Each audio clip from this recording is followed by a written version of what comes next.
తాజాగా జరిగిన ఢిల్లీ టెస్ట్లో సౌత్ ఆఫ్రికా చేతిలో టీమిండియా ఓటమి అనంతరం టీమిండియా మేనేజ్మెంట్ పై అలాగే కోచ్ పై విమర్శలు పెరిగాయి. ఏడాది కాలంలో సొంత గడ్డపై 4వ టెస్టు ఓటమి చవిచూడటంతో అభిమానులు అలాగే మాజీలు సైతం తీవ్ర స్థాయిలో ఫైర్ అయ్యారు. ఈ క్రమంలో టీమిండియా మాజీ స్పిన్నర్ హర్భజన్ సింగ్ ఫైర్ అయ్యాడు. భారత్లో టెస్టు క్రికెట్ను నాశనం చేశారని మాజీ ఆఫ్ స్పిన్నర్ హర్భజన్ సింగ్ మండిపడ్డాడు. బౌలర్లకు విపరీతంగా సహకరించే ఈడెన్ గార్డెన్స్ లాంటి పిచ్లు క్రికెటర్ల అభివృద్ధిని అడ్డుకుంటాయని అన్నాడు.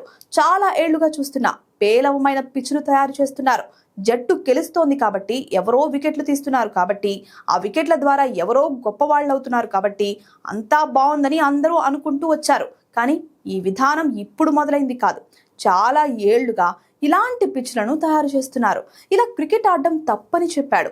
ఇలా ఆడితే టెస్ట్ క్రికెట్ మనుగడ దెబ్బతింటుంది. ఇది తెలిసి చేస్తున్నారో తెలియక చేస్తున్నారో అర్థం కావట్లేదు. ఇలా అయితే ఇండియాలో టెస్ట్ క్రికెట్ నాశనమే అని హర్భజన్ తీవ్ర స్థాయిలో ధ్వజమెత్తాడు.